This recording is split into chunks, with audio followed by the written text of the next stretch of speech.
மேஷத்திலிருந்து கடைசியாக வரக்கூடிய ராசி மீனம். ஆனால் உங்களுக்கு இந்த வருஷம் எல்லாத்துலேயும் சுபிட்சம் ஏற்படுவது தான் முதலில். அதுதான் பெரிய ஆச்சரியம். ஜென்மசனி.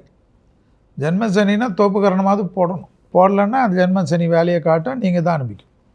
அடிவயிறு, முதுகு தண்டுவடம், கழிவு பாதைகள், ஜாயின்ட் பெயின்ஸ், பாத உறுப்புகள், நகங்கள் வரைக்கும் தொந்தரவு பண்ணும். வாகனங்களில் தொலைதூர பயணமாக இருந்தாலும் ஒரு சிதற்காய் உடைப்பதோ ஒரு எலுமிச்சை பழத்தை வைப்பதோ, அதை எல்லாரும் திட்டுட்டோம், மூட நம்பிக்கை, இதுவாக அவனை காப்பாற்ற போகுது. ஆனால் ஒரு காவு கொடுப்பது என்பது முக்கியம். ராஜகனி என்பது முக்கியம். எலுமிச்சை பழம், தேங்காய் என்பது, காய் என்பது மிக முக்கியம். இதெல்லாம் பயன்படுத்துங்க. மற்றவங்க சொல்கிறதுக்கெல்லாம் பார்க்காதீங்க. முன்னோர்கள் ஒன்று கண்டுபிடித்திருக்கிறார். தெய்வ காரியங்கள் அதிகமாக செய்யக்கூடிய ராசியில் யார் வரணும்? மீனம்.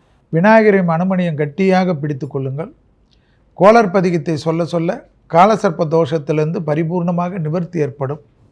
எனவே கோளர் பதிகத்தை தினமும் கேட்பது, சொல்வது, தூக்கத்தில் கேட்பதெல்லாம் நல்லது. நைட்டில் மந்திரம் போடக்கூடாதுன்னு யாராவது சொன்னாங்கன்னா உங்கள் வீட்டில் போட்டுக்காத, நான் போட்டுக்கிறேன்னு சொல்லுங்கள். எப்பயுமே உங்களை சுற்றி ஒரு பாசிட்டிவ் வைப்ரேஷன் வைத்து கொள்ளுங்கள். நண்பர்கள் விஷயத்தில் கவனமாக இருங்கள். துணை அல்லது துணைவியார் இடத்தில் மனமிட்டு பேசுவது நன்மை தரும். துணை அல்லது துணைவியார் விஷயத்தில் நீங்கள் காது கொடுத்து கேட்காத மீனராசிக்காரர்களுக்கு குடும்பத்தில் பிரச்சனை வந்துவிட்டால் வெளியிடத்தில் எப்படி பிரச்சனை வராது என்பதை நீங்கள் ஞாபகத்தில் வைத்துக் கொள்ளுங்கள். ஆகவே மீனராசிக்காரர்கள் இன்னும் அதிகமான முக்கியத்துடன் கவனத்துடன் இருக்கக்கூடிய ஒரு விஷயம், பிள்ளைகள் விஷயத்தில் அதீத கவனமாக இருக்க வேண்டும்.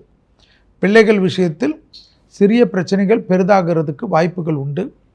அபிராமியை பிடித்து கொள்வது மிக மிக முக்கியம். 5ஆம் இடத்தில் வரக்கூடிய குரு உங்கள் ராசிநாதன் என்பதனால் கண்டிப்பாக நல்லது அதிகமாக பண்ணுவார். பிள்ளைகள் விஷயத்திலும் வயிற்று உபத்திரத்திலும் பெரிய விஷயமாக செய்ய ரெடியாக இருக்கிறார். கவனமாக பார்த்து கொள்ளுங்கள். பிள்ளைகளை அரவணைத்து கொள்ளுங்கள். பிள்ளைகள் வண்டி வாகனங்கள், திருக்கடையூருக்கு பிள்ளைகளுடன் போயிட்டு வருவது விசேஷம்.